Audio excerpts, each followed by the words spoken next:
And Neil Anderson is here with us, and I want to thank him for coming in because we have something serious to talk about. We were actually at the zoo last Wednesday, taping a procedure, and something went wrong. Right. Neil, tell us a little bit about what happened.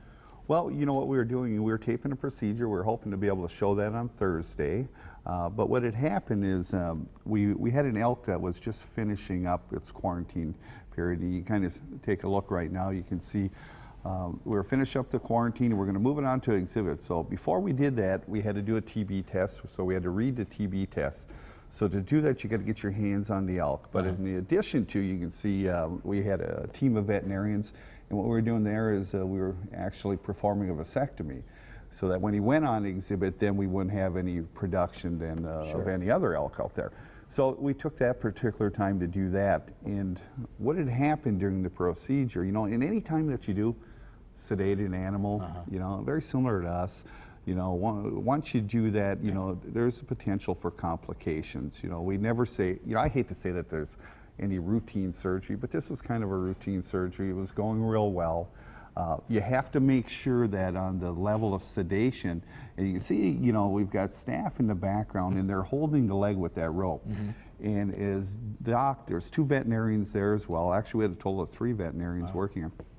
And they could tell, you know, I mean, by, you know, how he's moving, especially with the surgery end of it, if we need to add some additional sedation anyway. And what ended up happening, unfortunately, is he had an adverse reaction to the particular drug that we were using at the time.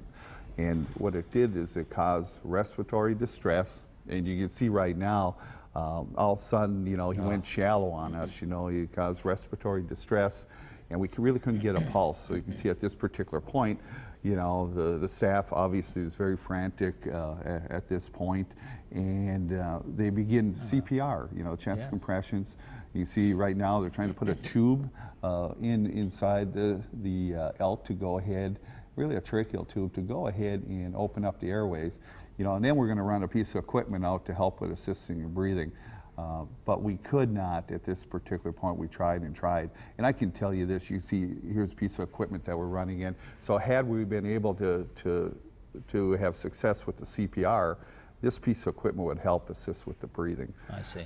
And it's difficult. You know, when you look and you see, I mean, your staff, and, you know, I mean, plus we had some consulting veterinarians here and their staff.